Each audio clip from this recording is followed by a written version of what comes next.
Glória a Deus, você pode se assentar. As crianças vão lá para o fundo.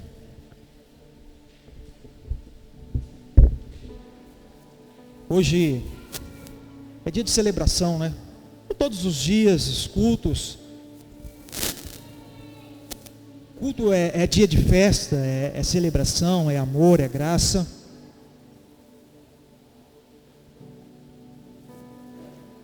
Só que hoje é bem diferente, porque existe uma data bem específica e importante no calendário para nós cristãos. E nós vamos falar muito dessa data, desse dia de hoje, em todo culto. E eu queria que você estivesse bastante atento à mensagem que vai ser pregada, ao texto, ao que o Senhor quer falar ao seu coração. Eu queria que você fechasse seus olhos e nós pudéssemos orar agora nesse momento. Feche seus olhos aí. Que o Senhor possa acalmar a sua vida e você ficar atento a que Deus quer falar com você. Papai, traga a revelação da tua palavra ao coração do teu povo. Traga a resposta, orientação, direção. Que nessa noite de celebração, de ceia, de amor, o Senhor venha tratar com cada um, individual. Que a mensagem venha à nossa mente, saia do racional, desça ao nosso coração, trabalhe no Espírito. E que nós começamos já a praticar, desde já, cada palavra que vai ser dita, de uma forma profética, fale ao coração do teu povo. E venhamos a praticar essa mensagem, no nome de Jesus, amém. Sem mais delongas, pegue o texto bíblico, como sempre, vamos ler, abra o Evangelho de Jesus Cristo, segundo Lucas, capítulo 22, aperta o cinto da fé aí, tem bastante texto que nós vamos ler, como sempre, né? Só que hoje é uma leitura um pouco mais longa do texto que nós vamos fazer, nós vamos ler o texto agora, e depois nós vamos nos debruçar sobre esse texto mais ao final. Então eu queria que você ficasse muito atento, se você pode, consegue, tenha atenção, evite de ficar se dispersando, e preste atenção ao que o Senhor quer falar, ao texto, ao seu coração. Lucas 22, nós vamos ler bastante, tá bom? Então pegue a Bíblia aí, vamos lá, a partir o verso 1, se você não trouxe, nós vamos projetar. Eu já queria de início desafiar você a trazer a sua Bíblia de papel. Eu sei que hoje nós temos a Bíblia digital, né, que facilita bastante, mas eu desafio você a trazer a Bíblia de papel, sabe? A Bíblia de papel é importante para você manusear aonde está, que momento, em que local do livro, sabe, do conjunto, aonde está, para você folhear para frente e para trás. É importante você ter a sua Bíblia. Então traga no próximo culto, se possível, a Bíblia de papel para você rabiscar e tal. Vamos lá, Lucas 22, verso 1 diz assim: estava se aproximando a festa dos pães sem fermento, chamada Páscoa, e os chefes dos sacerdotes e os mestres da lei estavam procurando um meio de matar Jesus, mas tinham medo do povo. E então Satanás entrou em Judas, chamado Iscariotes, um dos 12. Judas dirigiu-se aos chefes dos sacerdotes e aos oficiais da guarda do templo, e tratou com eles como eles poderiam entregar Jesus. A proposta muito os alegrou. Eles prometeram dinheiro. Ele consentiu e ficou esperando uma oportunidade para lhes entregar Jesus, quando a multidão não estivesse presente. E finalmente, chegou o dia dos pães sem fermento, no qual devia ser sacrificado o cordeiro pascual. Jesus enviou Pedro e João, dizendo: vão preparar a refeição da Páscoa. Onde queres que a preparamos? Perguntou eles. Ele respondeu: ao entrarem na cidade, vocês encontrarão um homem carregando um pote de água. Sigam-no até a casa em que ele entrar, e digam ao dono da casa: o mestre pergunta, onde é o salão dos hóspedes, no qual poderei comer a Páscoa com os meus discípulos? Ele lhes mostrará uma ampla sala no andar superior, toda mobiliada. Façam ali os preparativos. Eles saíram e encontraram tudo como Jesus lhe tinha dito, e então prepararam Páscoa. E quando chegou a hora, Jesus e os seus apóstolos reclinaram-se à mesa, e disse-lhes: desejei ansiosamente comer esta Páscoa com vocês antes de sofrer. Pois eu lhe digo, não comerei dela novamente até que se cumpra no reino de Deus. E recebendo um cálice, ele deu graças e disse: tomem isto e partilhem uns com os outros, pois eu lhe digo que não beberei outra vez do fruto da videira até que venha o reino de Deus. E tomando o pão, deu graças, partiu e deu aos seus discípulos, dizendo: isto é o meu corpo, que é dado em favor de vocês. Façam isto em memória de mim. E da mesma forma, depois da ceia, ele tomou o cálice, dizendo: esse cálice é a nova aliança no meu sangue, derramando em favor de vocês. Mas eis que a mão daquele que vai me trair está com a minha sobre a mesa. Presta atenção nos detalhes. O Filho do Homem vai, como foi determinado, mas ai daquele que o trai. Eles começaram a perguntar entre si, qual deles iria fazer aquilo. Surgiu também uma discussão entre eles, acerca de qual deles era considerado o maior. Jesus lhe disse: os reis das nações dominam sobre elas, e os que exercem autoridade sobre elas são chamados benfeitores. Mas vocês não serão assim. Pelo contrário, o maior entre vocês deverá ser como o mais jovem, e aquele que governa como o que serve. Pois quem é maior? O que está à mesa ou o que serve? Não é o que está à mesa, mas eu estou entre vocês como quem serve. Vocês são os que têm permanecido ao meu lado durante as minhas provações, e eu lhes designo um reino, assim como meu Pai o designou a mim, para que vocês possam comer e beber à minha mesa no meu reino, e sentar-se em tronos, julgando 12 tribos de Israel. Simão, Simão, Satanás pediu vocês para peneirá-los como trigo, mas eu orei por você, para que a sua fé não desfaleça, e quando você se converter, fortaleça os seus irmãos. Mas ele respondeu: eu estou pronto para ir contigo para a prisão e para a morte. E respondeu Jesus: eu lhe digo, Pedro, que antes que o galo cante hoje, 3 vezes você negará que me conhece. E então Jesus lhe perguntou: quando eu os enviei sem bolsa, saco de viagem ou sandálias, faltou-lhes alguma coisa? Nada, responderam eles. Até aqui o texto.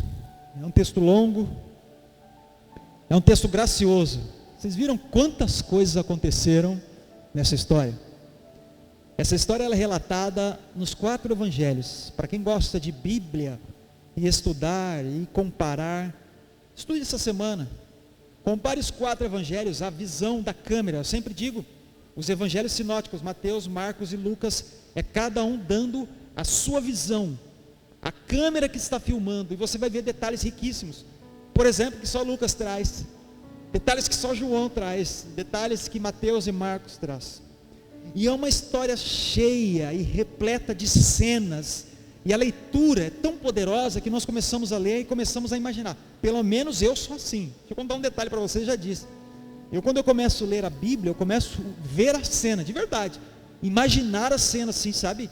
Então eu lendo a cena, vendo aqui o texto e lendo, eu imagino Jesus partindo, eu imagino Jesus falando ali: olha, a mão daquele que me vai trair está sobre a minha. Então eu imagino a mão de Jesus assim, lá, e a mão de Judas sobre a mão de Jesus. Imagina, tem que ter a mente fértil, cara, tem que ter a mente fértil para pensar isso, sabe? E de repente o Senhor conversando com os discípulos e dando orientações, uma série de coisas que começam a acontecer nesta cena. É poderoso. Isso que faz é o texto, e o Espírito vai trabalhando o seu coração. Porém, antes de nós irmos para o texto, esse texto nós vamos depois para o final dele. Nós vamos para o final. Eu quero contar uma história. Antes de nós irmos para o texto, fazermos as reflexões que nós vamos fazer, eu quero iniciar contando uma história para vocês. E eu queria que essa história ficasse no seu coração, pelo menos na hora que eu falasse aqui, e ela, ao longo da mensagem, você pensasse nessa história que eu vou contar. A história é o seguinte: certa vez na antiguidade, havia um rei que não acreditava na bondade de Deus. Presta atenção, seja mente fértil. Tinha, porém, um servo que sempre o lembrava desta verdade, da bondade de Deus, da bondade. E em todas as situações o servo dizia: majestade, não desanime, porque Deus é bom. Todas as vezes. E o rei andava, acontecia alguma coisa, tinha uma decisão, vinham guerreiros contrários, outros reinos guerrear contra o reino, e aí acontecia o que acontecia, e este servo, muito próximo do rei, dizia assim: majestade, não desanime, porque Deus é bom. Todas as vezes ele falava isso. E um dia, o rei saiu para caçar, e ele levou este servo, que todas as vezes falava: majestade, não desista, não desanime, porque Deus é bom. Grava isso. E ele saiu para caçar com este servo, e ele estava lá no mato, na floresta e tal, e uma fera, um animal, atacou o rei. Ele lutou com o animal, e ele conseguiu se livrar desse animal, mas ele perdeu um dos dedos da mão, ficou sem um dos dedos da mão. E aí, furioso com o que tinha acontecido, sem o dedo, machucado, imagina um rei, isso era inconcebível, não entrava na mente um rei ter uma marca, não podia isso. E ele ficou furioso com tudo que tinha acontecido, e ele disse àquele servo, que sempre caminhava com ele: e agora, o que você me diz, servo? O que você me diz? Deus é bom? Se fosse bom, Ele não teria permitido que eu perdesse o meu dedo. O servo respondeu: majestade, isso é para o seu bem. Deus continua sendo bom. E aí, irritado, ele volta para o palácio, e aí ele fala: esse servo está zombando de mim. Ele só pode estar zombando. Guardas, peguem este servo e açoite ele, lance na prisão, dê chicotadas nele e deixe ele lá. E isso aconteceu. E aí, após algum tempo, o rei quis voltar para a mata, voltou para a mata para caçar novamente. E aí aconteceu que desta vez ele não foi atacado por feras, mas por índios. Pega essa. Que o levaram para a aldeia deles.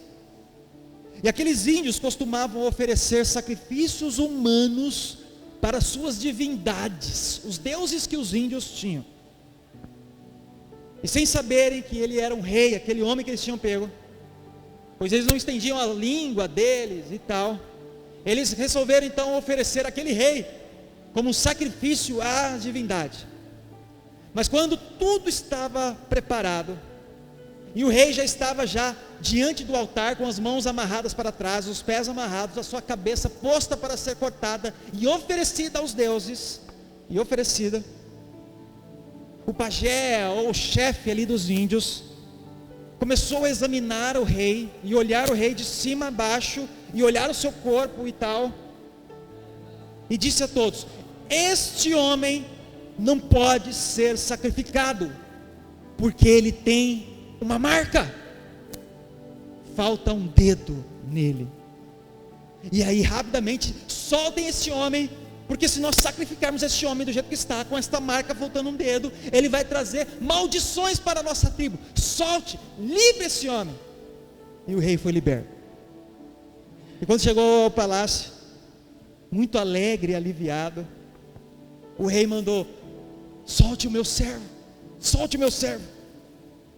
E aí o rei abraçou o servo, deu um beijo nele, abraçou, começou a chorar e disse: meu caro, Deus realmente foi bom para mim, você tem razão, e devido a esta marca em meu corpo, eu fui protegido, liberto.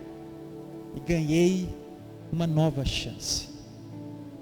Essa é uma história ilustrativa, figurativa, logicamente, mas eu quero que você pense nisso, na vida desse homem, no rei, com essa marca, e o que essa marca proporcionou na vida dele: liberdade e uma nova chance.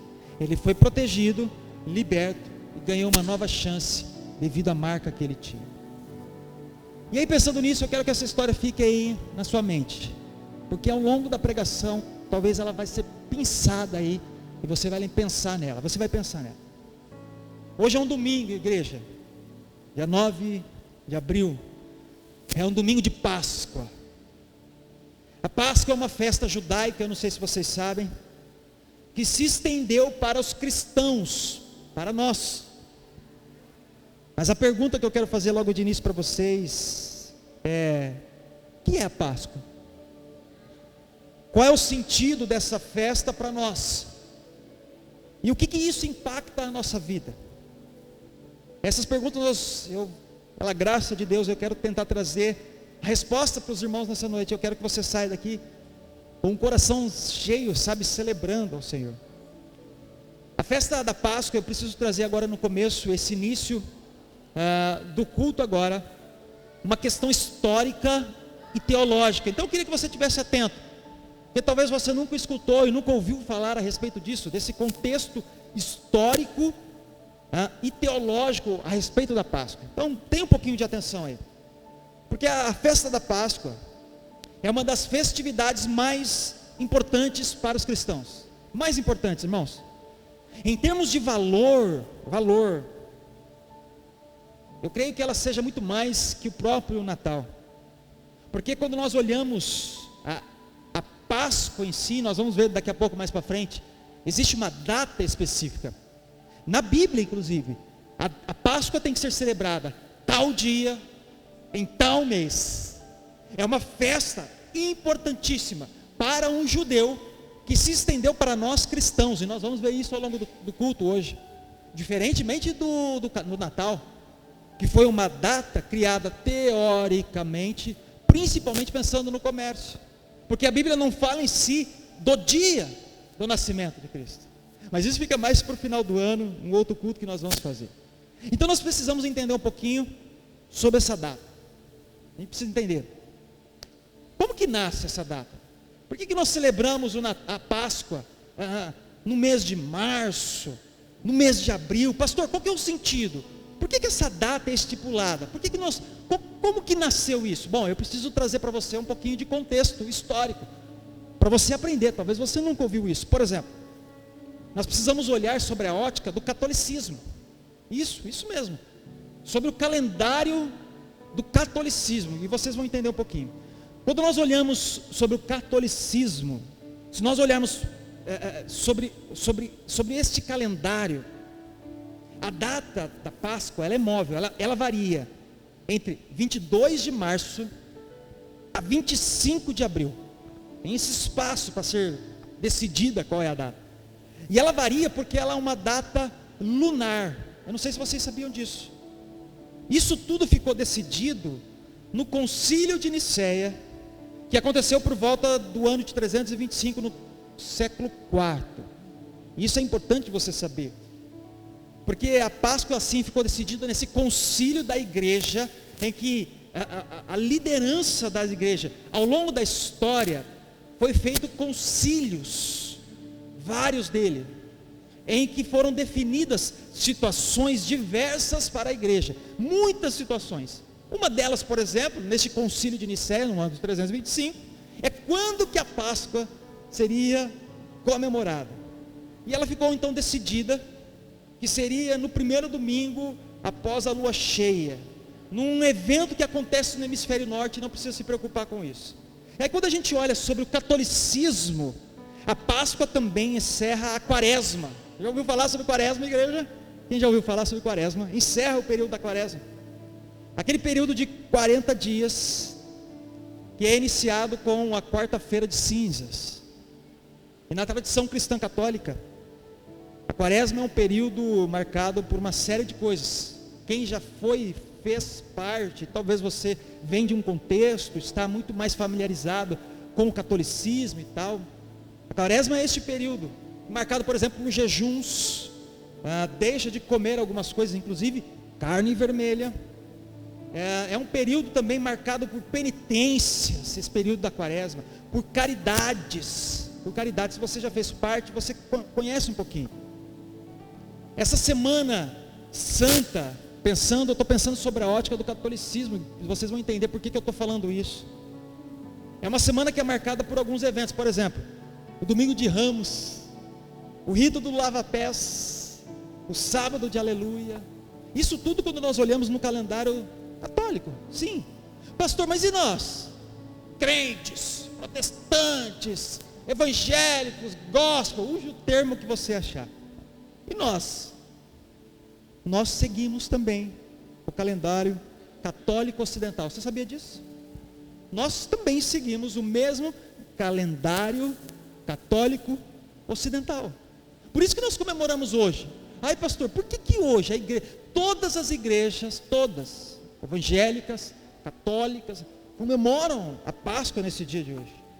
Então a Páscoa, no nosso calendário de crentes, dos servos, dos evangélicos, é o mesmo calendário da Páscoa católica, é o mesmo. E apesar dessa semelhança, dessa mesma data, ela tem uma proximidade muito interessante com a Páscoa judaica. Então a Páscoa judaica, por exemplo, ela acontece nessa mesma época do ano. E aí eu preciso mostrar a Bíblia para você. Se você quer abrir, nós vamos projetar rapidinho, Números capítulo 28, verso 16. Números 28, 16, para mostrar para você, quando eu falo que a Páscoa tem dia e mês para ser comemorado. E Deus estipulou isso, e está na Bíblia, em Números capítulo 28, verso 16, olhando para o contexto judaico agora. Olha só o que diz o texto. No 14º dia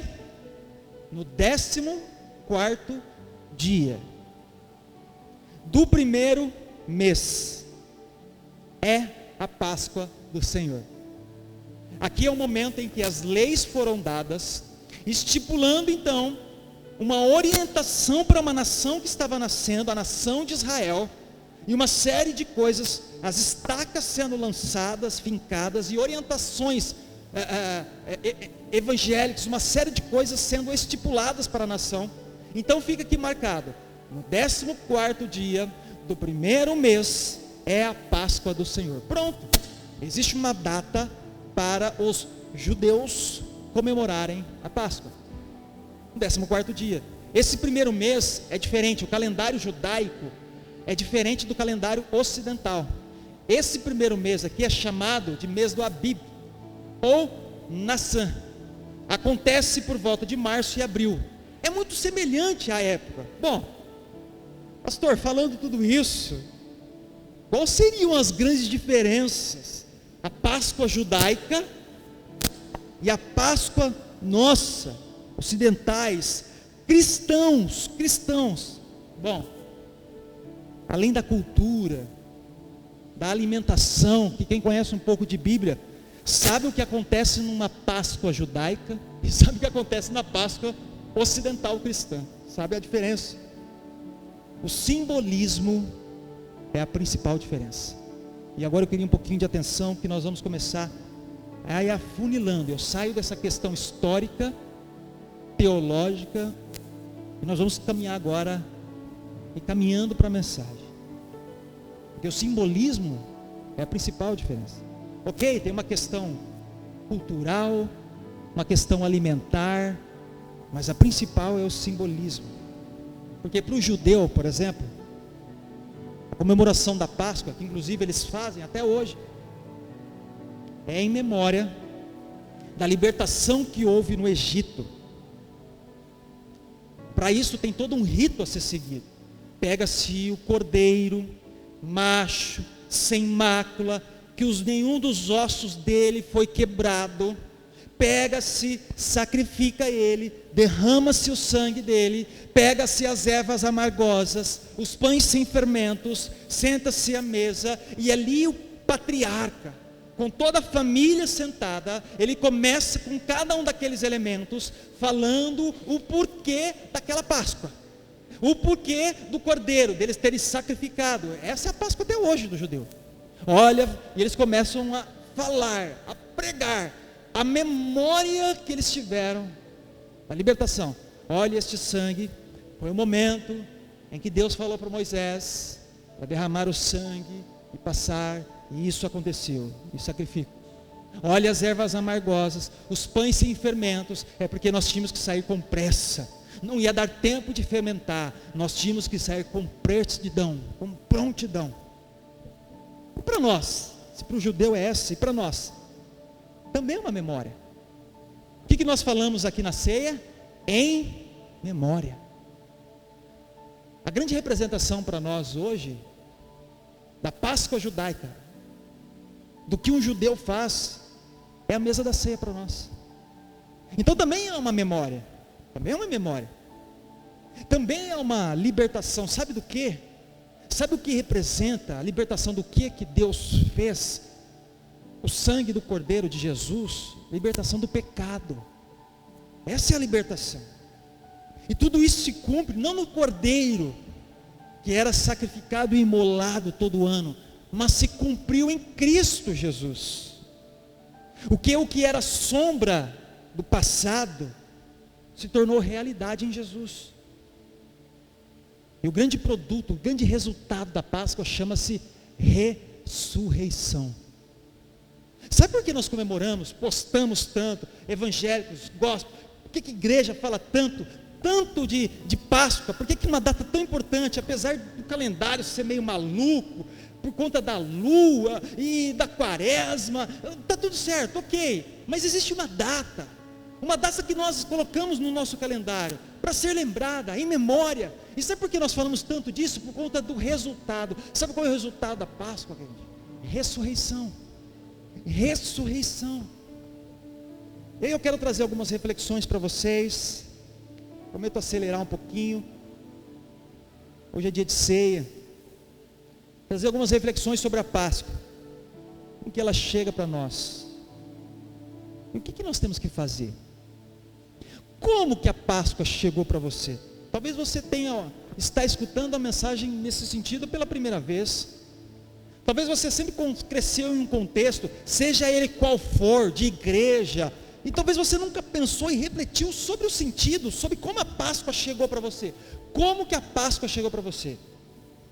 Se Páscoa é libertação, se Páscoa é vida, se Páscoa é pechar, é pular, se Páscoa é o nosso Senhor, se Páscoa é vida, como que tudo isso, esse pacote de um monte de coisas que eu estou falando, chegou para você, meu irmão?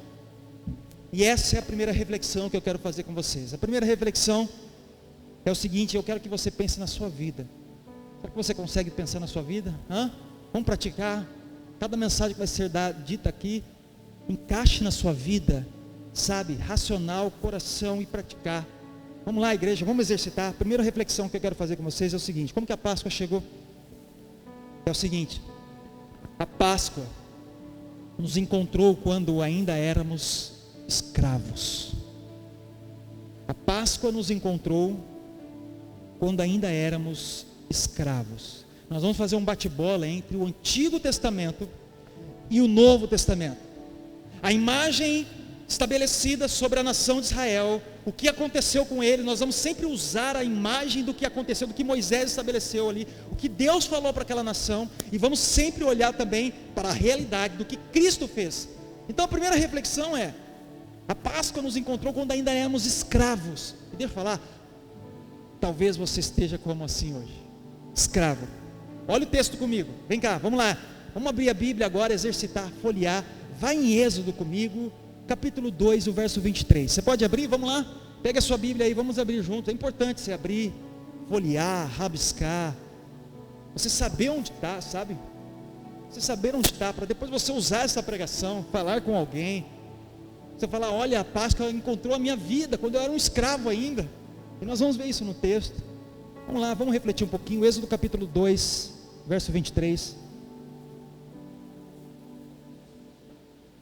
Abra aí logo no comecinho da Bíblia. Diz assim o texto, nós vamos projetar, tá? Muito tempo depois, morreu o rei do Egito. Os israelitas gemiam e clamavam debaixo do quê? Vamos lá, igreja. Muito tempo depois, morreu o rei do Egito. Os israelitas gemiam e clamavam debaixo da escravidão. E o seu clamor subiu até Deus. Ouviu Deus o lamento deles e lembrou-se da aliança que fizera com Abraão, com Isaac e com Jacó. E Deus olhou para os israelitas e viu qual era a situação deles. Pega essa, que poderoso, cara.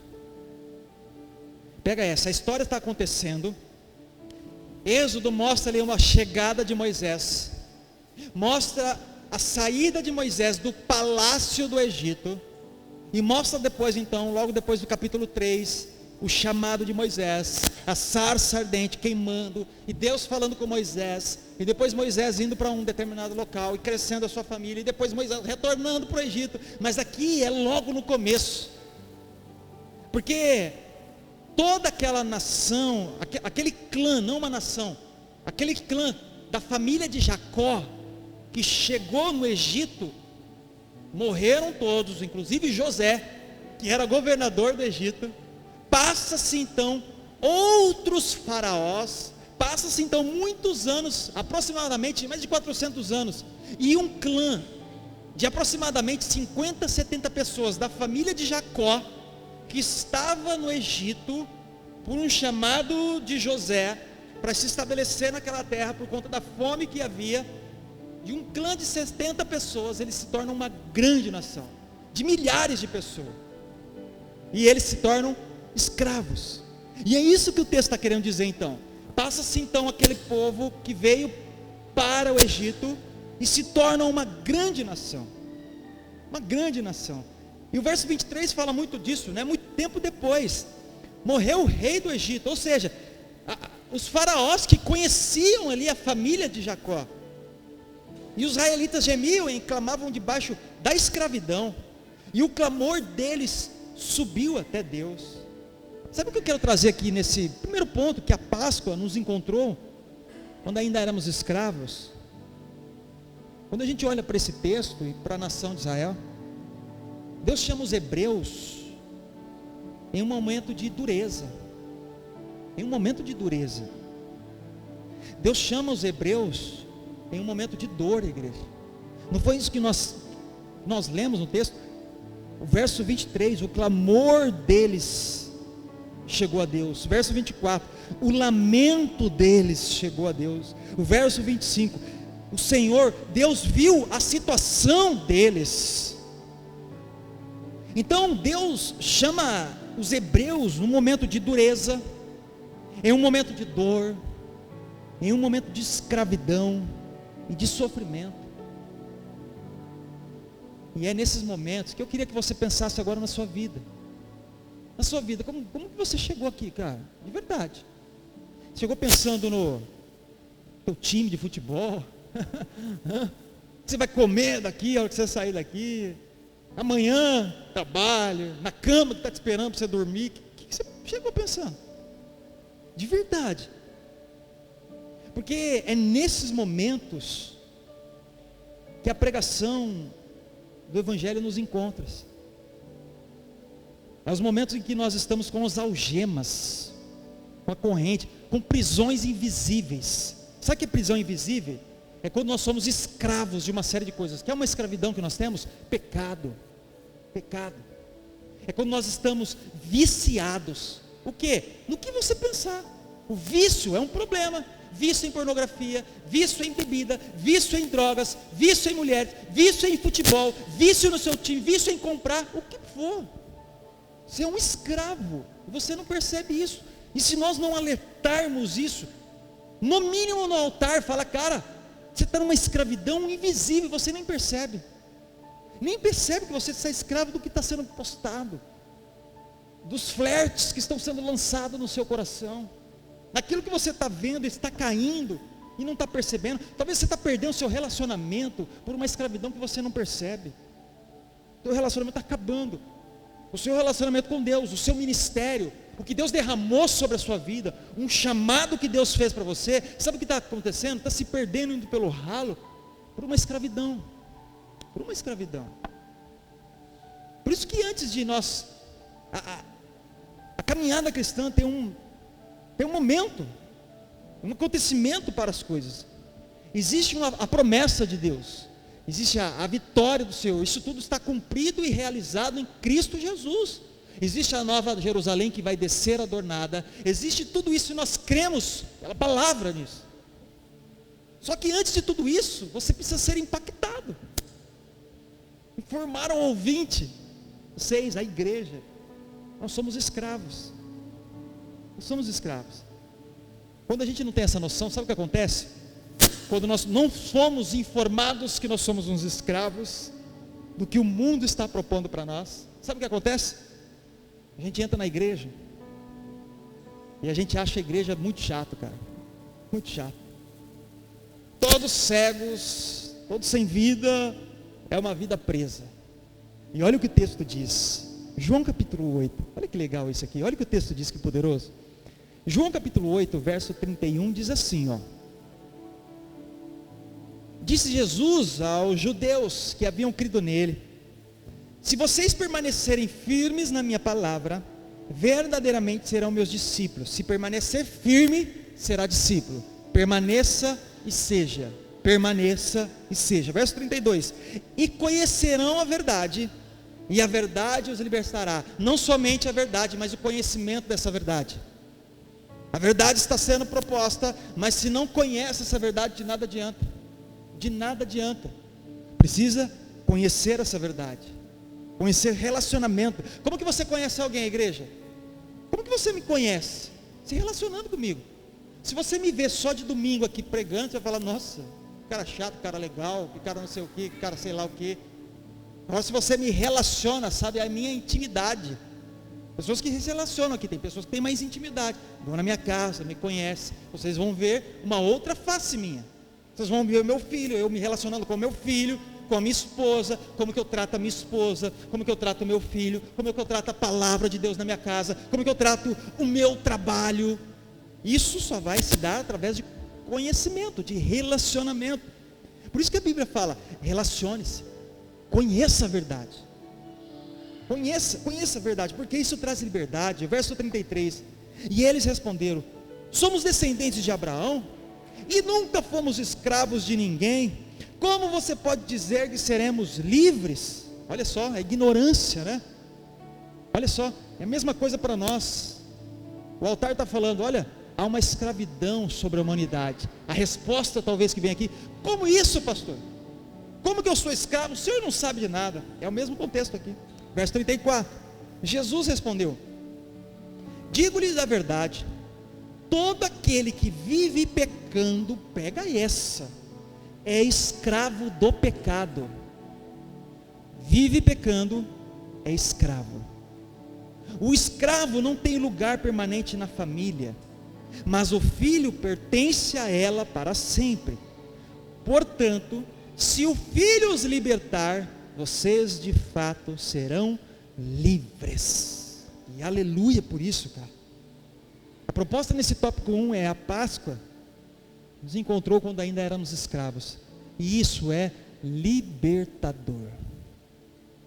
Libertador, porque ela encontra a sua situação como você está hoje. A Páscoa, o pechá, o pular, a liberdade, a vida, o amor, o derramamento, o sacrifício, isso tudo, esse pacote que simboliza a Páscoa. Sabe quando encontrou? Não encontrou quando você está limpinho, chuchuzinho, entende? Todo organizadinho. Ai, pastor, está tão certo, a minha vida está tão redondinha. Glória a Deus por isso. Mas a Páscoa aqui, que eu estou querendo propor, é exatamente quando você está chegando. Você está arrebentado, a sua vida está destruída, sem rumo. Para onde eu vou? Vou para cá, para cima, para baixo. Que exemplo que eu sigo? Que conselho que eu sigo? O conselho daquela menina que trabalha comigo, que está falando para me largar, é esse que é o conselho que eu sigo? O que eu vou agora? Eu assino uns contratos fraudulentos aqui, continuo a enganar, eu vou fazer isso, porque é dinheiro que importa para mim. Essa é a vida?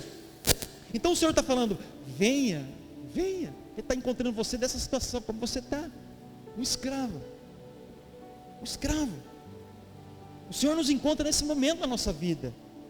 É nesse momento que Deus chama os hebreus, no momento de luta deles, de dor. Gerações passaram. Imagina, bisavô, avô, pai, filho, 4, 5, 6, 7 gerações passaram no Egito.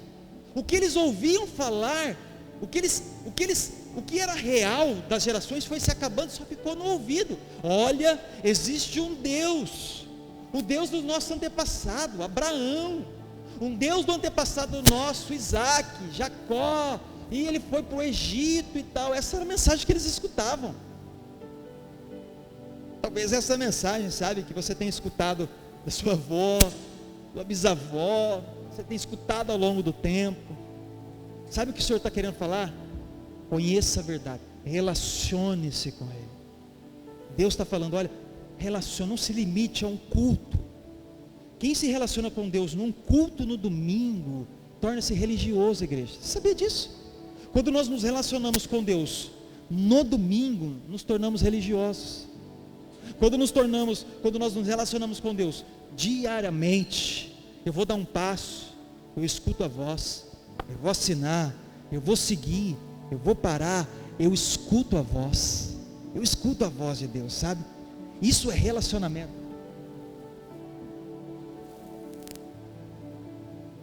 Eu escuto a voz de Deus.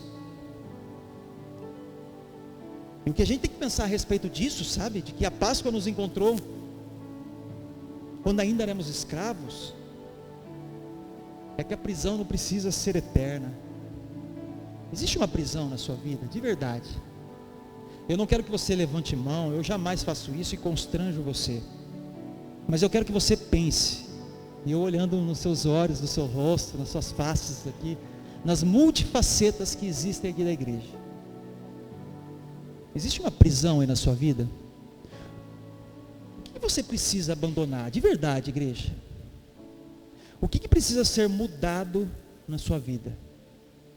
Transformado na sua vida? É a atitude? É o que você pensa? É onde está indo? Como você acha que você está vivendo? Porque sabe qual que é a reflexão que eu quero fazer contigo? Se você não pensar dessa forma, a prisão ela não precisa ser eterna. Você não precisa ser escravidão do pecado eternamente. O que eu estou propondo para vocês aqui é muito mais espiritual. Sempre o altar vai fazer uma reflexão com você espiritual. Então essa prisão não pode, não precisa ser eterna. Não precisa ser eterna. Quando Deus vai diante dos hebreus, Ele escuta o clamor daquele povo e traz libertação. Sabe, Deus tem escutado o seu clamor. A prisão não precisa ser eterna. Sabe o que precisa para mudar? Você pensou em alguma situação aí que precisa ser mudada? Pensou? Sabe o que precisa? Obedecer. Obediência. Obediência.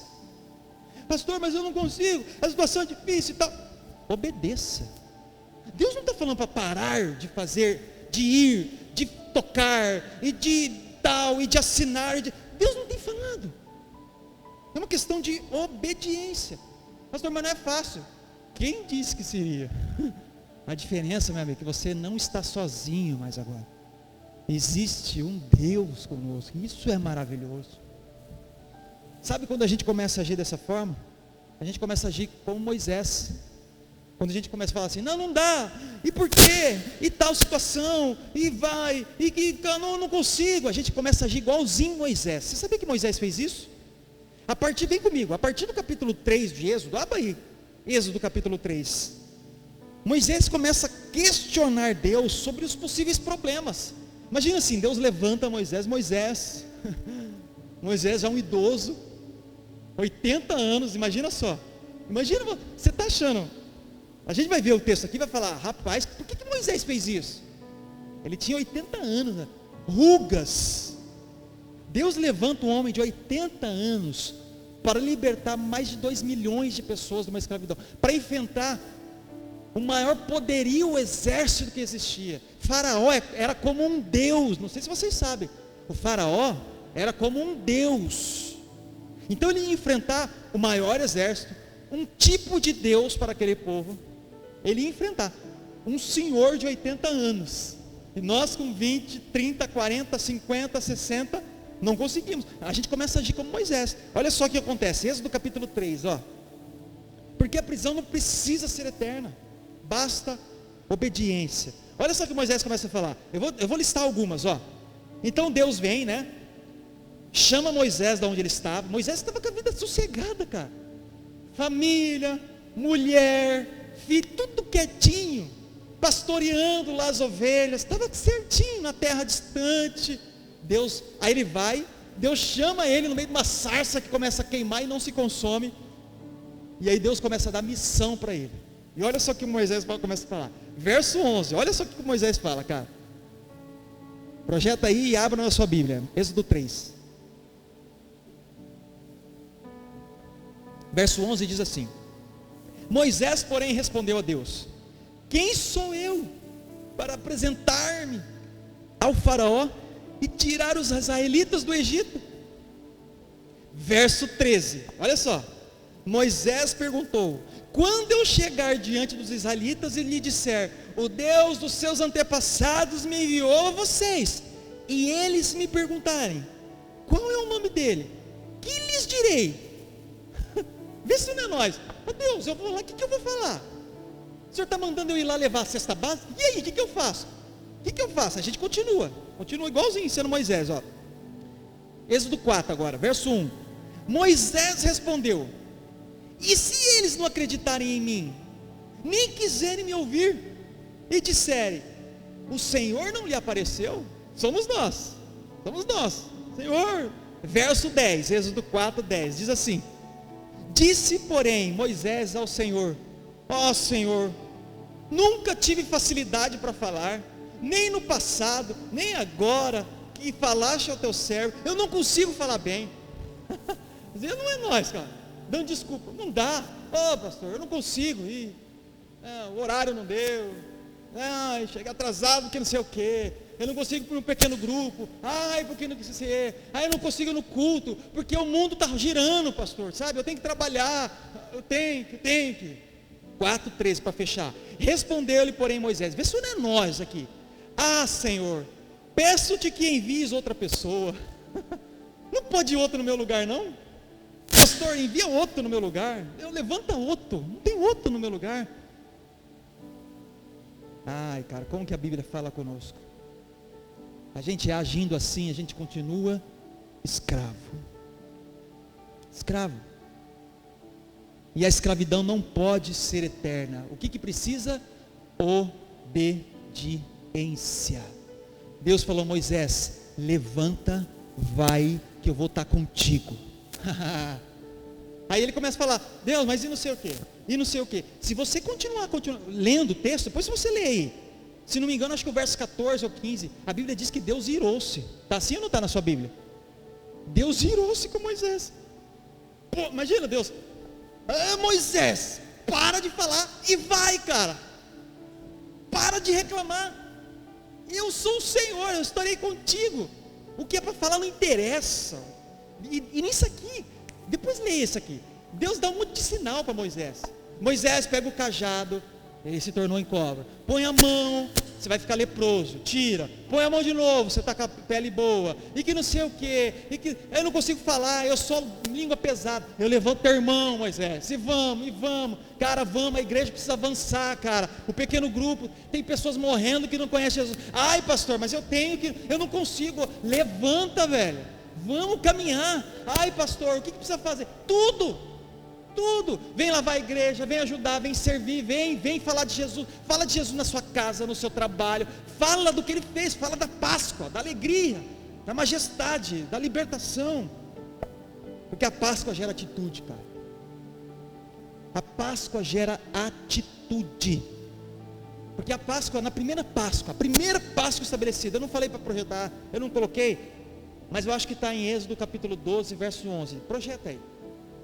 Não está aqui no texto, mas eu acho que é. Êxodo capítulo 12, verso 11. A primeira Páscoa, os hebreus tinham que estar prontos para sair, cara. Tipo assim, ó, come, que vocês vão ralar, cara. Verso 11, deixa eu ver se é. Aí, esse aqui, ó.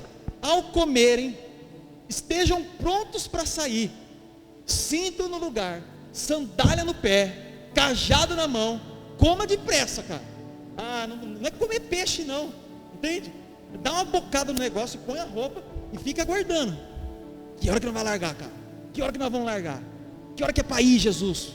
Que hora que é? Vamos evangelizar, falar de Jesus. E a gente está comendo peixe, entende? Jantando peixe, cara. Jesus falou, a primeira Páscoa foi celebrada nesse formato, cara.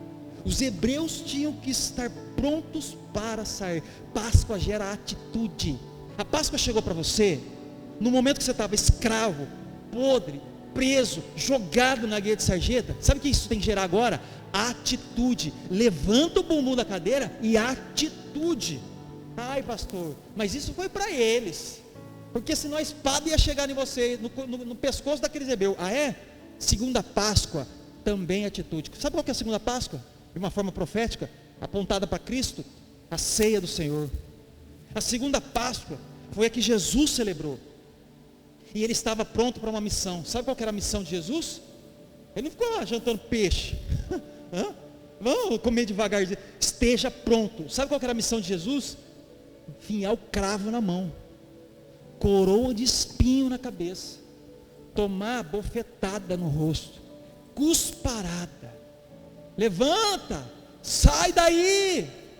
Você não é Deus, você não é o Filho de Deus.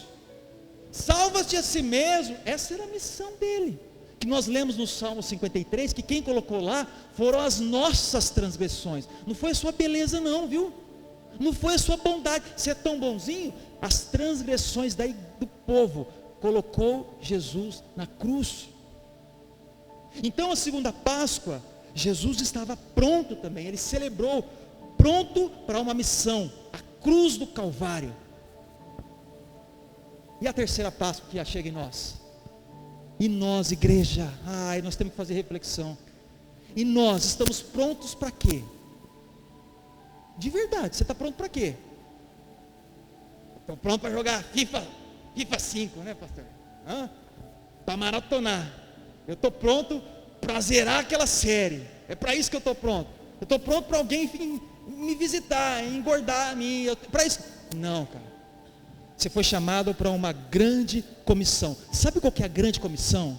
Não é para o pastor, é para todo mundo. Está lá exemplificado naquela última imagem lá, Marcos 16:15. O que foi gerado em você não termina aqui. Sabe o que isso significa? Ide.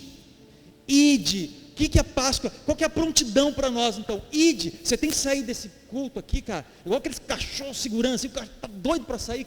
Cara, eu preciso falar de Jesus. Jesus precisa entrar na minha vida, impactar a minha casa, os meus que estão comigo, as pessoas que trabalham comigo. Esse tem que ser o desejo. Esse tem que ser o desejo do povo de Deus, cara.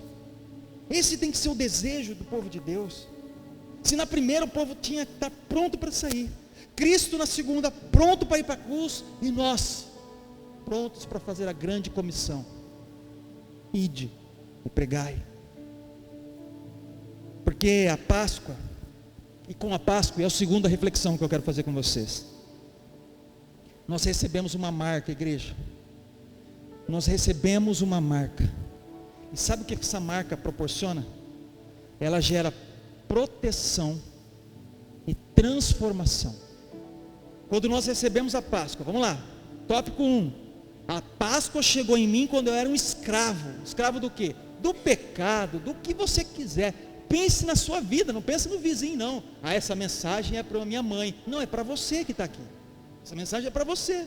É para o meu marido. Não, é para você. Então a Páscoa chegou quando você era um escravo. Ok, libertou. Eu era um escravo. Ela trouxe, o que ela trouxe agora? Prontidão para fazer o id. Com isso você recebe uma marca. Sabe o que essa marca faz? Proteção e transformação. Isso é poderoso, cara. Isso é glorioso, é maravilhoso, é majestoso, a marca que nós recebemos. E eu quero mostrar para vocês essa marca. Vem comigo em Êxodo, capítulo 12, o verso 5 e o 7, e depois o 12 e o 13. Vamos lá? Vamos abrir a Bíblia, vamos manusear, abra a Bíblia aí. Êxodo capítulo 12.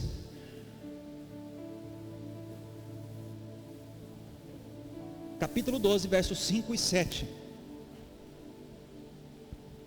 Diz assim, e depois o verso 12 e 13, tá?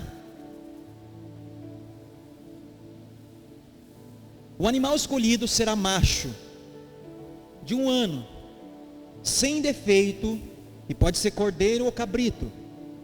Guardem-no até o 14º dia do mês, quando toda a comunidade de Israel irá sacrificá-lo ao pôr do sol. Pega essa, a marca aqui, ó, verso 7. Passem então um pouco do sangue nas laterais e nas vigas superiores das portas das casas nas quais vocês comerão o animal. Marca, sangue, essa é a marca. Verso 12, vem comigo. Naquela mesma noite passarei pelo Egito e farei carícias no povo. O que está na sua Bíblia? A minha está assim ou não? Como é que está a sua? Passarei pelo Egito, verso 12.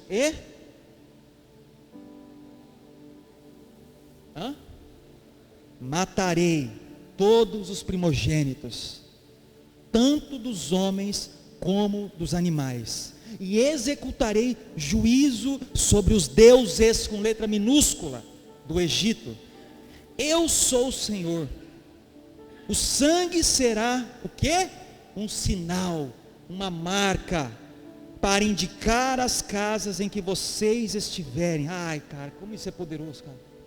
Como eu enxergo aqui Jesus, o amor, a graça, a proteção. O sangue será um sinal, para indicar as casas em que vocês estiverem. Quando eu vir o sangue, passarei adiante, o pechá. A praga de destruição não os atingirá quando eu ferir o Egito, e glória e graças ao Senhor por isso. Na primeira Páscoa, crente, pega essa, por favor, na primeira Páscoa celebrada, as casas tinham que ter uma marca. Qual era essa marca, igreja? Qual era a marca que tinha que estar nas casas, nos umbrais das casas? Qual era a marca? O sangue, está no verso 13. O sinal, a marca era o sangue do cordeiro, o sangue do cordeiro imolado, um animal de 1 ano, macho, sem defeito. Os ossos não podiam ser quebrados, o sangue dele ia ser derramado em favor daquilo.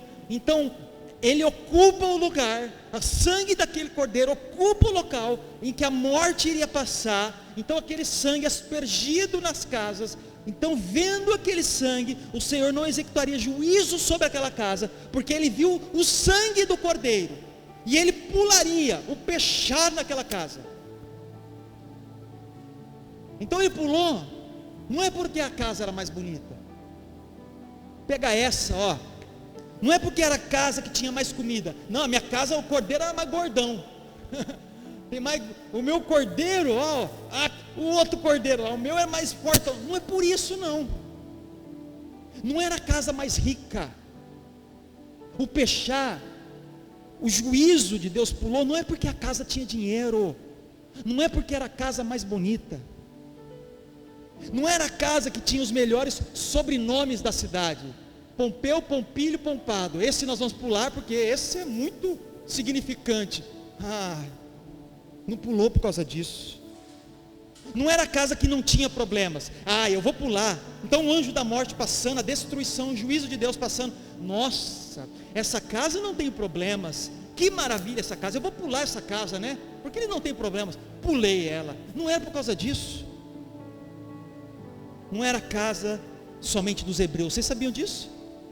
Se um egípcio cresce na mensagem e falasse assim: rapaz, isso vai acontecer, hein? Vai vir juízo sobre esse povo aqui.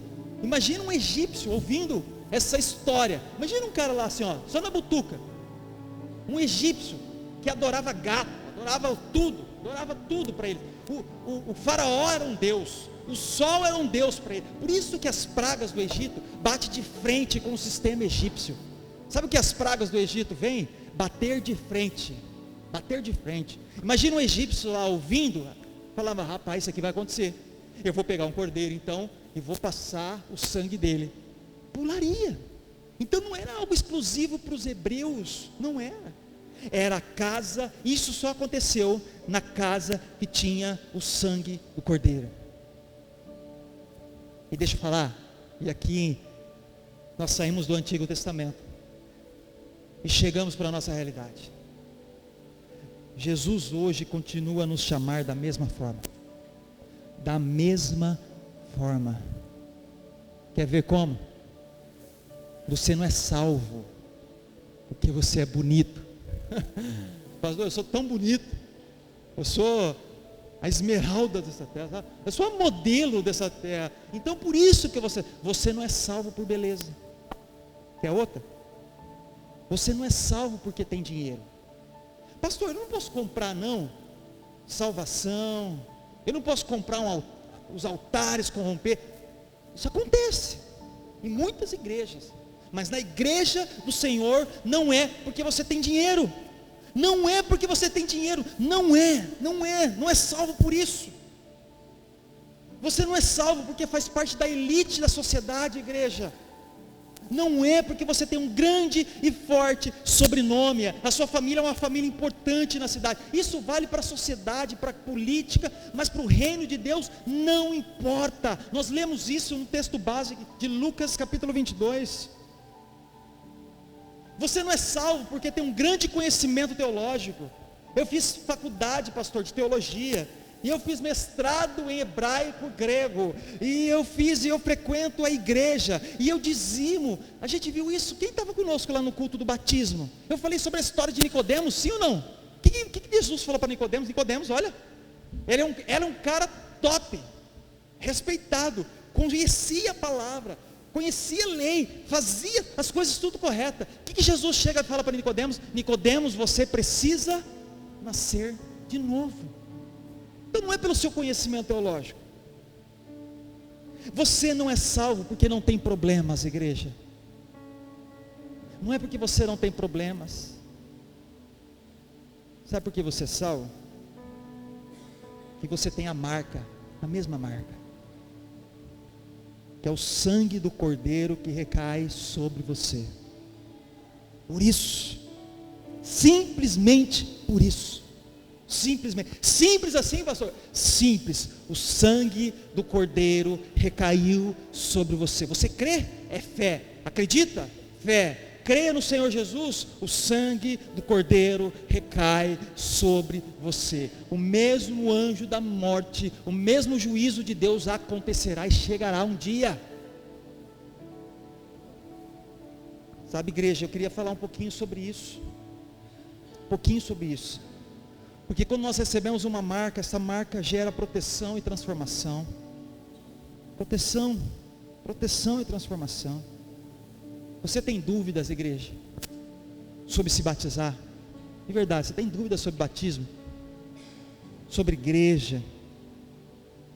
Você tem dúvidas sobre salvação? Bíblia? Sabe, você está esperando as coisas melhorarem, ou acertar a vida, sabe? Não, pastor, eu quero dar um passo a mais no reino, eu quero vir mais na igreja, num pequeno grupo, mas eu estou esperando a coisa encaixar na minha vida ali por trás, sabe? Eu tenho uns podres, umas coisas para ajustar, que por isso que eu não venho mais tanto na igreja, por isso que eu não vou num pequeno grupo, eu não participo, eu não sirvo, eu não vou fazer evangelismo, eu não vou, sabe? É por isso, pastor, você está nesse dilema, de verdade, você está nesse dilema? Você está nesse dilema? Deixa eu mostrar algo para você. O texto base que nós lemos, vai para Lucas 22, você vai se espantar com algo que eu quero mostrar para você. Lucas 22 é o texto base. Mostra a festividade da Páscoa, a mesa posta, o cordeiro imolado. Jesus era um judeu, eu tenho certeza que eles realizaram a Páscoa como um judeu. Dá uma olhada quem estava nessa mesa. Você acha que a sua vida precisa ser ajustada? Não, antes de ir para Jesus eu preciso ajustar.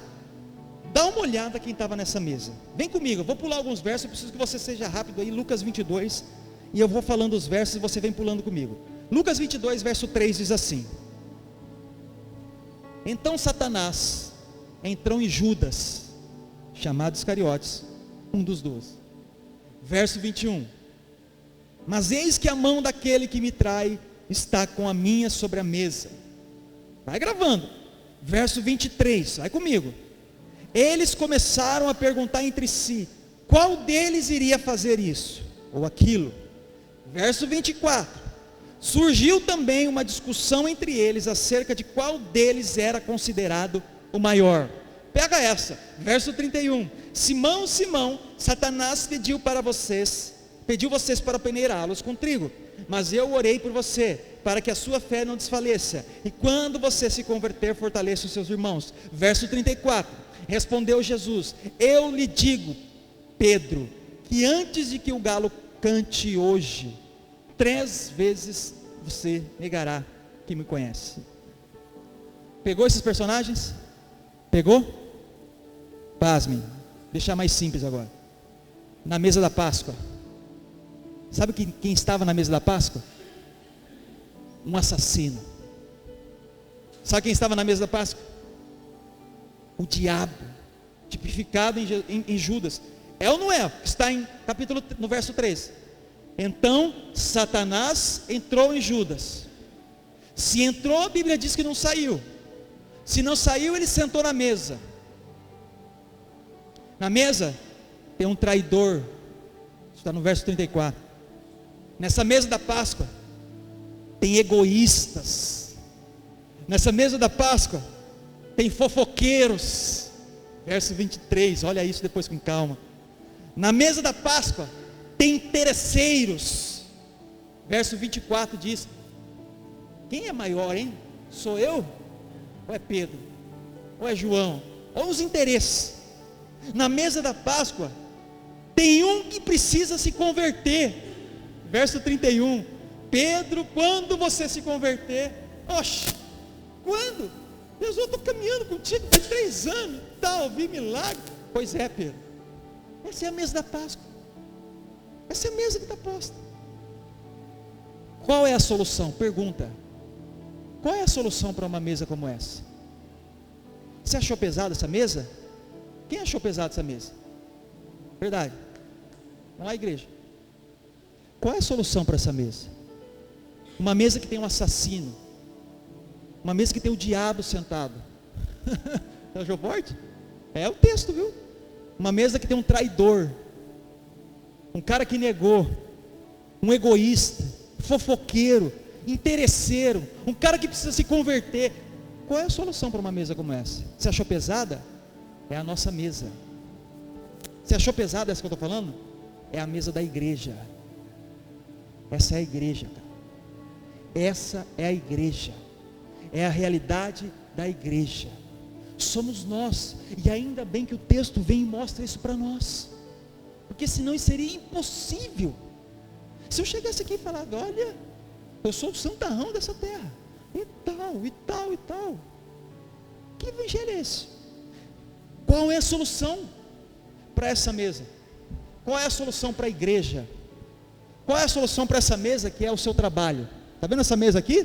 Traidor, egoísta, fofoqueiro, interesseiro, pessoas que precisam se converter. É o seu trabalho. Qual é a solução para essa mesa aqui da igreja? Aqui tem tudo isso. Fofoqueiro, interesseiro, egoísta. É a igreja, não só aqui da IBC. Todas as igrejas são assim. Todas as igrejas são assim. Mas existe uma solução. Qual é a solução, igreja? Qual é a solução, igreja? Vem comigo em João capítulo 1, verso 29, eu vou mostrar para vocês qual é a solução. Só uma solução. Pastor, se eu ganhar na Mega Sena é a solução? Não. Se eu fazer uma plástica e ficar mais bonita é a solução? Não. E se eu ficar famoso? Muito menos. Muito menos. A solução está no que a Bíblia nos mostra. João capítulo 1, verso 29 diz: Essa é a solução. No dia seguinte, João viu Jesus aproximando-se e disse: a solução é essa aqui, cara. Vejam, é o Cordeiro de Deus que tira o pecado do mundo. E se isso não comove e corta o seu coração, é tempo de repensar. A solução para uma mesa como esta, a solução para a igreja, a solução para o seu trabalho, a solução para a sua vida, que talvez você seja todas essas pessoas que estão nessa mesa, está em João capítulo 1, verso 29. O Cordeiro Santo de Deus que tira o pecado do mundo. Só isso. Precisamos nos despir de nossas verdades, conceitos, e estar nele. Somente assim nós vamos conseguir viver a verdadeira Páscoa. Somente assim. E nós vamos caminhando para o final, e eu quero ver o último tópico, o tópico 3 com vocês. Porque tudo isso me leva para o tópico 3. E a gente finaliza com essa esperança. E o tópico 3 fala o seguinte: que a Páscoa não é um fim, mas sim um recomeço. E isso é maravilhoso, cara. Isso é maravilhoso. Isso é maravilhoso. Quando nós lemos Lucas 23, a continuação desse texto básico que nós lemos de Lucas 22, Lucas 23 mostra a crucificação de Jesus. A Páscoa ela é formada de várias cenas, e uma delas é a crucificação. O que para muitos parecia o fim, o Senhor, aquele que operou milagres, sangrando e sofrendo, para muitos parecia o fim. Na verdade, estava sendo inaugurada uma nova história. Uma nova história. Abra Lucas 23, eu quero mostrar alguns personagens, eu quero ver qual você seja. Essa história de Lucas 23. Qual personagem você é? Veja os personagens da história de Lucas 23. Diz assim, Lucas 23, verso 35. O povo ficou observando, e as autoridades ridicularizavam. O povo observava e a autoridade ridicularizava. Você é um desses? Lucas 23, 36. Os soldados, aproximando-se também, zombavam dele, oferecendo-lhe vinagre. Os soldados zombavam. Você é um desses? Lucas 23, 39. Um dos criminosos que ali estavam dependurados lançava-lhe insultos. Um dos criminosos lançou insulto. Você é um desses? Talvez você tenha sido como aquele que está só observando, como o povo. Eu vou na igreja, observo, ninguém me fala nada, estou quietinho na minha, vou embora calado, eu quero isso, eu só estou observando. Deixa a vida me levar, cara. Talvez sejamos um desses. Talvez nós estamos sendo como aquele que ridiculariza a igreja. Igreja, talvez você foi um desses que falou, você vai na igreja, dá dinheiro para pastor é ladrão, a igreja vai fazer uma lavagem na sua cabeça, você vai virar um demente, você vai virar um problemático, você não vai parar de ir da igreja. Ridicularizava a igreja. Talvez você foi um desses, ou talvez está sendo um que zomba de Jesus, que tira sarro do reino de Deus. É o que o texto está querendo dizer. Os soldados, talvez somos um desses. Talvez tenha sido como aquele que tem insultado. E eu quero propor uma outra atitude para vocês. Sabe qual é a outra atitude? Sabe qual é a outra atitude, igreja? É o que eu trouxe no tópico 3. Que Páscoa não é o fim, mas sim um recomeço. E sabe o que esse recomeço requer? Se você é como um desses, que não está nem aí, não me enchendo a paciência, segue o velório. Talvez você seja um desses que está zombando de igreja. Igreja, que não sei o que é, zombando quem está indo na igreja. Talvez você está até com vergonha de estar na igreja. Eu proponho uma nova atitude, porque a Páscoa chegou na sua vida quando você era um escravo. Você recebeu uma marca, uma proteção, uma esperança.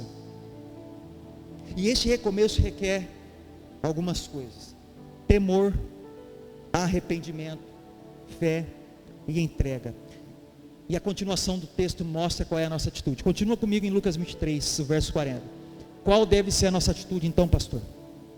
Verso 40 responde, e nós estamos caminhando para o final. Mas o outro criminoso o repreendeu, dizendo: você não teme a Deus, nem estando sobre a mesma sentença, nós estamos sendo punidos com justiça, porque estamos recebendo o que os nossos atos merecem, arrependimento. Mas este homem não cometeu nenhum mal. Verso 42, então ele disse: Jesus, lembra-te de mim quando entrares no teu reino. É fé, é entrega. Sabe qual foi a resposta de Jesus? Verso 43, Jesus lhes respondeu: eu lhe garanto, hoje você estará comigo no paraíso. E isso é maravilhoso, cara. E isso é maravilhoso. E isso é poderoso. Isso é poderoso, sabe? Isso é poderoso. Isso é poderoso. A mensagem da Páscoa é uma mensagem que fala sobre a chegada dela na sua vida, talvez na escravidão. Fala sobre uma marca que você recebeu. Essa marca fala sobre proteção e transformação. E fala sobre não ser o fim, mas um recomeço. Um recomeço. Eu queria que você ficasse de pé e com fé, com amor, com alegria, abrisse a Bíblia em Mateus 28. E nós vamos finalizar.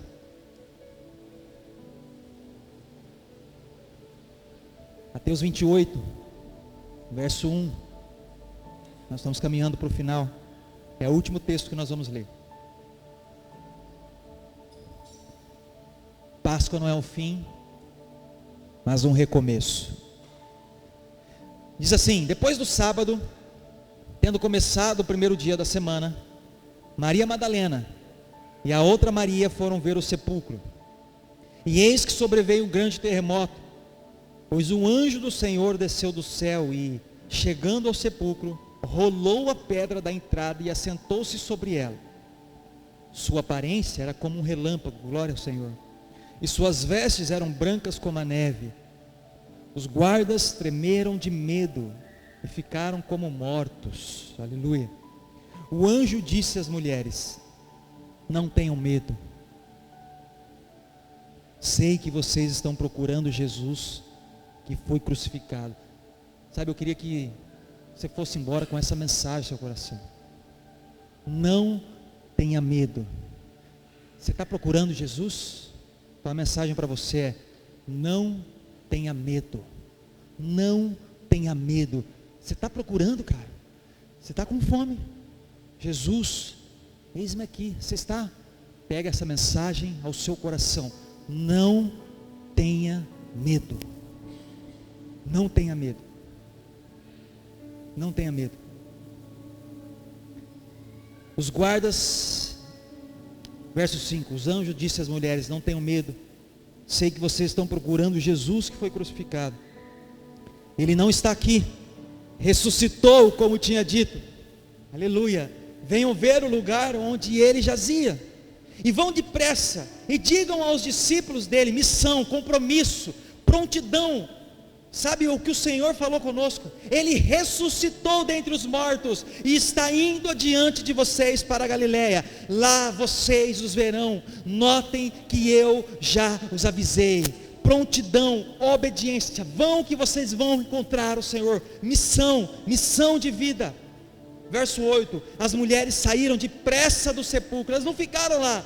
Ó céus, ó vida, ó azar. Foram depressa, saíram, amedrontadas e cheias de alegria, e foram correndo anunciá-lo aos discípulos de Jesus. E de repente, o que aconteceu? Jesus as encontrou e disse: salve. Elas se aproximaram dele, abraçaram-lhe os pés e o adoraram. E glórias seja dada ao nosso Senhor por essa mensagem. A pregação dessa noite falou a respeito de Páscoa. E te encontrou no momento de escravidão, que te trouxe esperança e faz você ir embora sabendo que não é um fim, mas um recomeço. E Jesus fala ao seu coração: não tenha medo, não tenha medo, siga a missão, siga o caminho, siga com Ele, caminhe com Ele. Eu queria que você fechasse seus olhos. Se você crê nessa mensagem, eu queria que você orasse agora comigo, pensando na área da sua vida. Sabe que talvez você precisa mudar, ser transformado. Qual é a área que você está um escravo aí? Há alguma escravidão na sua vida aí? Você está escravo do pecado? A mensagem falou com você. A mensagem falou com você. E glória a Deus por isso, porque a Páscoa chega nesse momento.